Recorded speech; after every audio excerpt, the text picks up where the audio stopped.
just want to say thank you to them and their family, and that I appreciate them, because without them, we probably would be dead right now.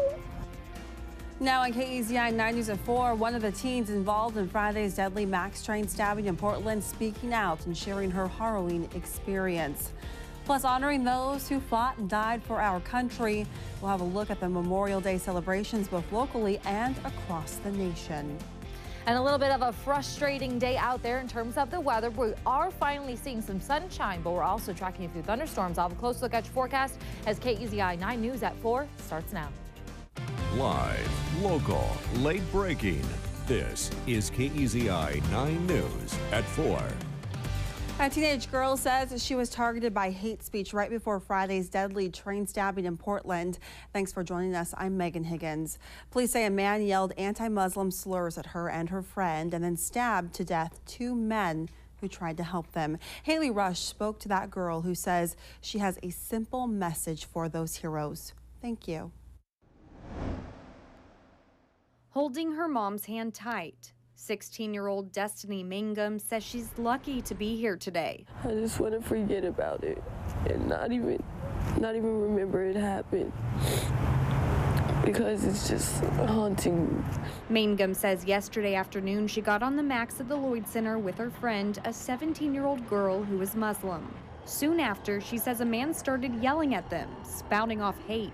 He told us to go back to Saudi Arabia, and he told us that we shouldn't be here and to get out of his country.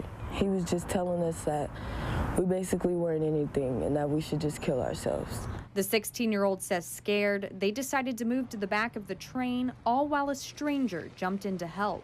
This white male from the back of us came and he was like, he's talking to you guys, and he was like, you guys, you can't disrespect these young ladies like that. And then they just all started arguing. What happened next, Mangum says she'll never forget. Me and my friend, we were gonna get off the MAX, and then we turned around while they were fighting, and he just started stabbing people, and it was just blood everywhere, and we just started running for our lives. Mangum's mom, Diwana Hudson, says she owes everything to the two men that died and their now grieving families. I want to say thank you so much.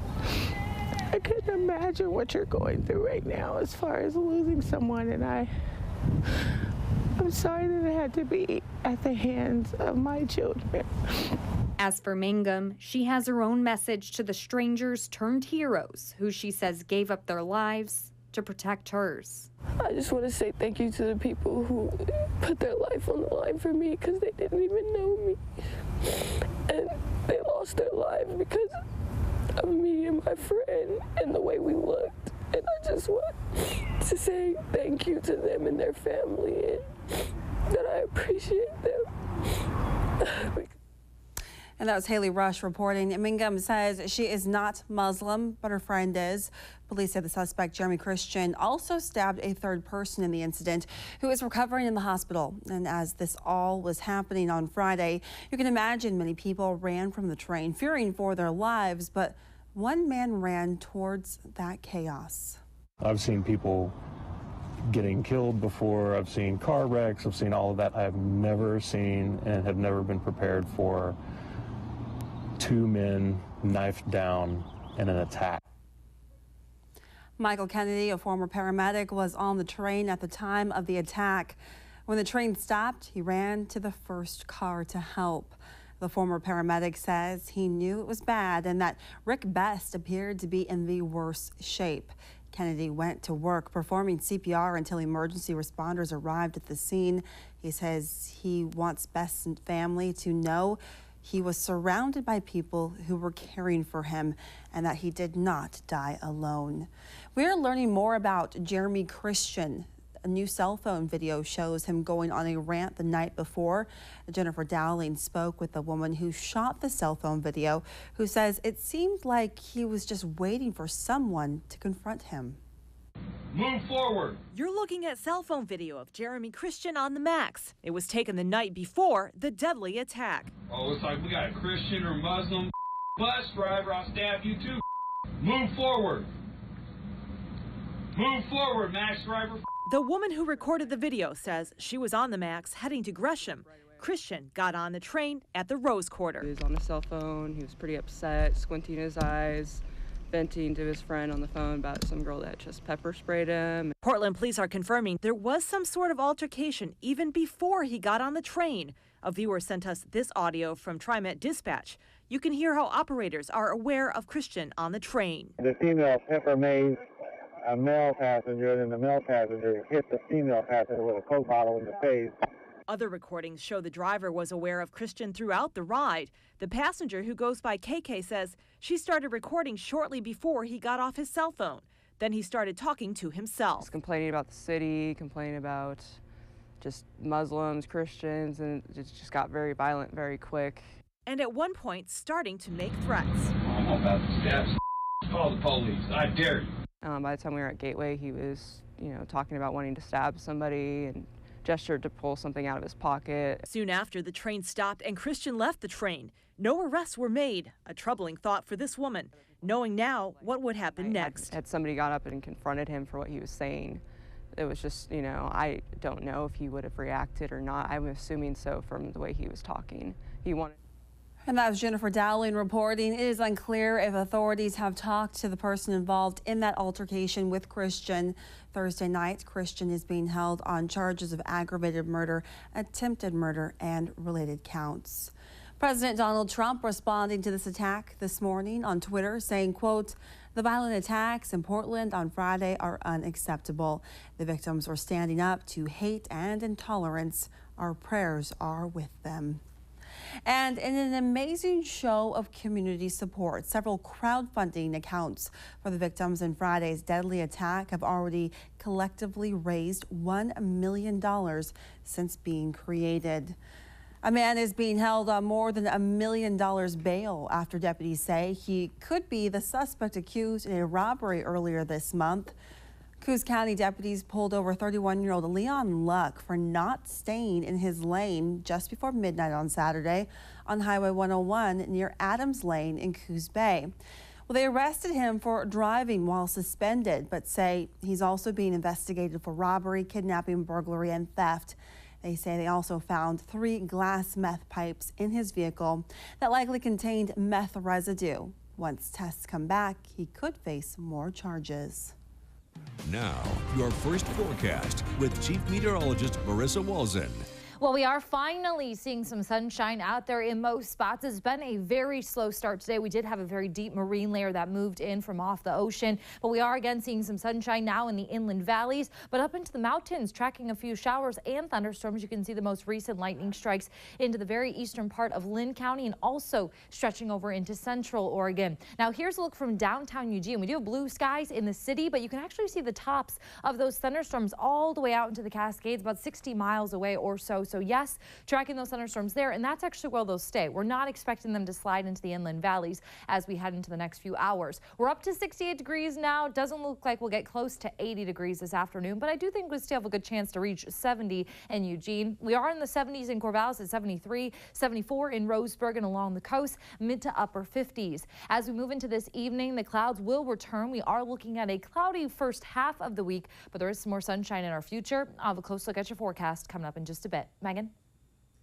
All right, thanks so much, Marissa. Memorial Day is a day to honor those who laid down their lives for our country, and many took the holiday as an opportunity to pay tribute to our fallen heroes. KEZI 9 News anchor Kaylin Norwood stopped by the Eugene Pioneer Cemetery Memorial Day service and shows us how people are paying tribute.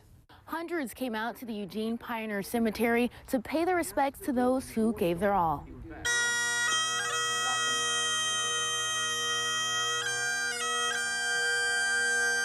The annual Memorial Day service took place at 11 Monday morning at the Civil War Veterans Plot.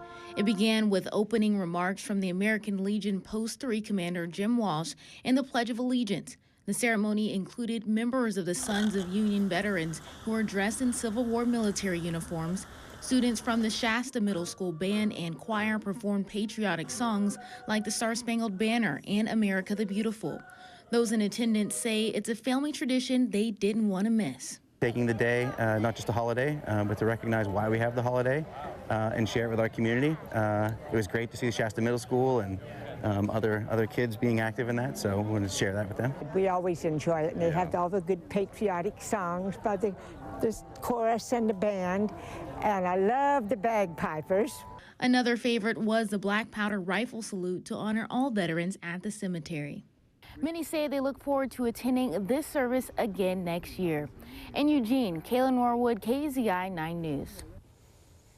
Well, President Donald Trump marked Memorial Day at Arlington National Cemetery in Washington and around the country. Reminders that this holiday isn't about beach trips and cookouts, but fallen heroes. ABC's Megan Hughes takes a look. Gold Star families lining up at Arlington National Cemetery to tell President Donald Trump their stories. He's looking down, he's very proud. Thank you so much. And if you could remember just Jimmy, that would mean so much to me. Trump seemed to put behind him that campaign feud with the Khan family, Muslim American Gold Star parents. Every Gold Star family, God is with you. Trump laying a wreath, observing a moment of silence, and honoring the fallen. While across the country, from the Hill of Flags at Boston Common to the motorcycle group Rolling Thunder rolling through Washington, to a small-town parade in upstate New York, signs of gratitude for sacrifice. Trump's former political foe, Hillary Clinton, parading there with her husband, wouldn't talk politics. I think it's important to honor everyone who sacrificed their lives in pursuit of our rights, our values, our freedom. Vice President Mike Pence welcoming a group of wounded warriors and first responders on bicycles at his home. This is a day we remember those who served and did not come home. And on board the USS Intrepid in New York City, a 100-foot American flag, a rifle salute, and a raw sense of loss after a Navy SEAL's parachute failed to open during a Fleet Week jump over the Hudson River just yesterday. This has been a Fleet Week that started with such joy. As Fleet Week ends, it ends with deep, deep sorrow. At that event on board the Intrepid, Jersey City first responders were given a special thank you for their efforts to help that Navy SEAL.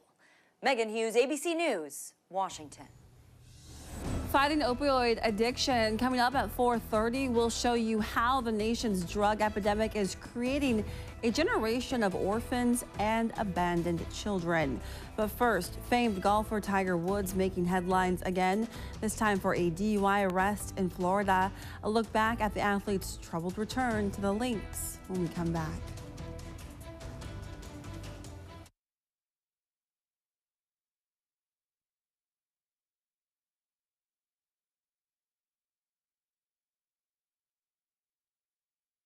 Live, local, late breaking. This is KEZI 9 News at 4 with Megan Higgins, Oscar Maciel, and Chief Meteorologist Marissa Walzen. New legal woes for golfing legend Tiger Woods, who was arrested in Florida this morning on suspicion of driving under the influence. This is the latest setback for the golfing legend. ABC's Elizabeth Herr has more details.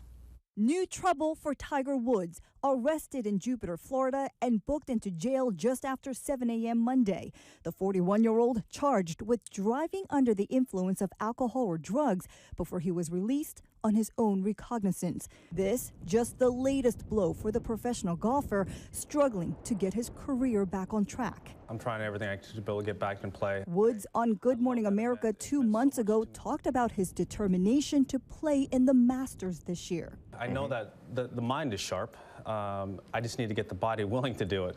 That's the hard part, is getting the prep time in. Yeah. And I haven't been able to get as much prep time in. But just weeks later, back problems forced him to withdraw from the tournament. And last month, following his 4th back surgery since 2014, Woods wrote on his blog, "I haven't felt this good in years. I want to play professional golf again. Right now, my sole focus is rehab and doing what the doctors tell me." He's not going to be coming back, unfortunately, barring an absolute miracle. But I think it could be really fascinating watching him try to become Tiger Woods again. I just don't see it happening on a major level. The last time Woods won a major tournament was the U.S. Open in 2008.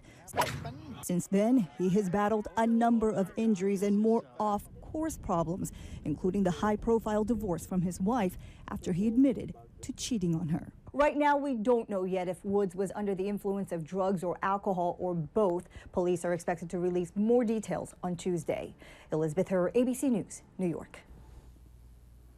Well, firefighters are battling a 170-acre wildfire burning west of Bend. At last check, the fire was about 90% contained. Officials say crews completed hand lines along the eastern and western borders of that fire. They also continued to hold the north and south portions of the fire with roads. The fire is burning near the Tumalo Falls Recreation Area. Officials say the wildfire started Friday, but have not released a cause. Well, out along the coastline, we do still have quite a few marine clouds. Here is a live look from the Sea Lion Caves. It's not stopping some people, though, to go see the cave or the sea lions in there. I'll have a closer look at what we can expect throughout the week. Things will get sunnier. I'll have a closer look in just a bit.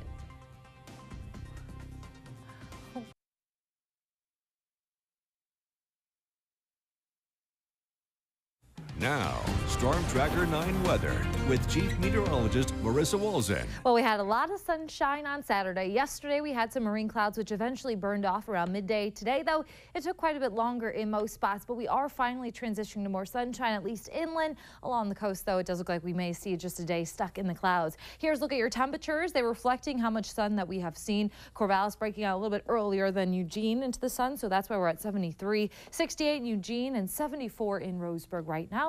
Along the coast, we're looking at the mid to upper 50s, but a warm 71 across the Antietam Pass, where we do have some sunshine there, but now some thunderstorms as well. You can see the most recent lightning strikes are in the very southeastern corner of Lane County here. All these storms are working their way to the north, so we're not expecting them to move into the Willamette Valley or down into the Umpqua Basin, but they will stay in the Cascades for the rest of this evening. We still have a chance to see a few more fire within the next few hours or so. You can see as we zoom out, all these storms kind of lifting up from the south. It's all due to that daytime heating and then a weak disturbance that's actually sitting just offshore, kind of providing that extra little bit of energy to spark those thunderstorms in this late afternoon. Just off to our west, you can kind of pick out where the center of the storm is, the big low pressure. It's well off to our west, but it does have quite a few waves, more clouds with it, and this will impact our weather over the next about 3 days or so. So we'll see more clouds move in, and we still have a chance for a few more showers. Like this morning, we did have some light drizzle out there. We have a good chance to see that again as we get into tomorrow. So taking a look at Storm Tracker 9 Stormcast, we'll head throughout this evening. The showers and isolated thunderstorms will eventually fizzle out into the Cascades, but clouds will redevelop as we head into early tomorrow morning. If you notice, a few very light showers expected as we get into the early morning hours. By 8 o'clock, as we all head back to work after an extended weekend, expect quite a few clouds and a few showers. We move closer to lunchtime, still about the same thing, overcast skies with a few light showers out there, even into the early afternoon, though by this point, we should actually go more to just the dry weather, but still holding on to plenty of clouds out there to round out your Tuesday.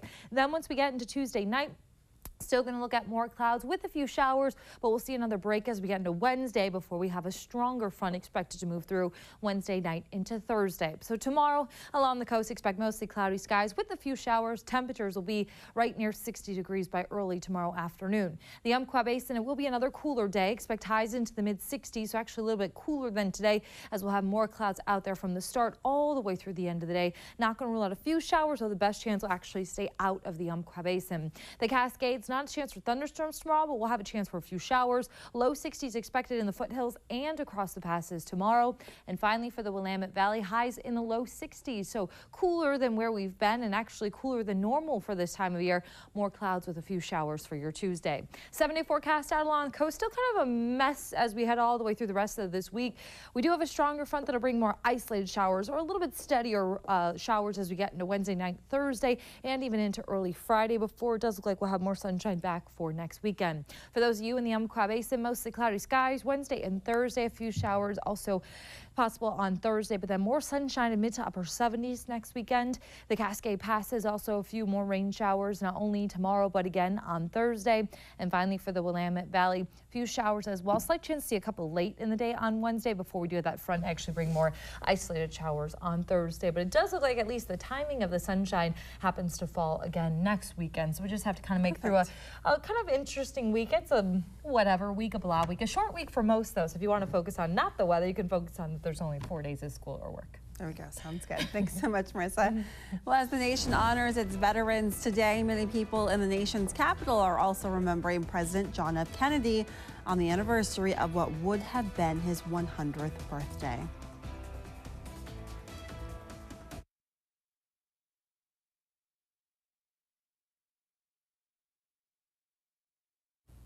Well, today would have been President John F. Kennedy's 100th birthday.